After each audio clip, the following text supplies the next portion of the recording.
Welcome to your video tutorial on the trainer state. Not trainers that we wear on our feet, but trainers as when we're training a group of people in a room or, of course, online, particularly nowadays.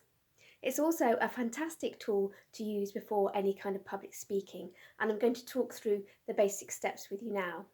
So the first thing to do is stand with your feet hip width apart.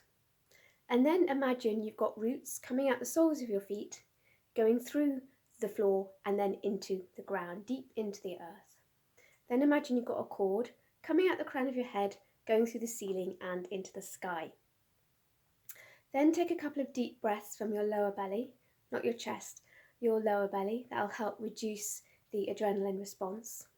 And then imagine yourself growing taller, growing wider and growing bigger and filling the whole space. And when we do this in our mind, what happens is our energy body does actually increase and get larger. And then make eye contact with a few people in the room and then you're ready to go. And I promise this makes a really amazing difference to the connection you have with the audience before you even start speaking. And a shortened version of this is rooting and shooting, as in rooting your energy down into the earth by imagining those roots and shooting your energy out into the audience. Give it a whirl. If you haven't tried this, I'd love to know how you get on. Thanks very much.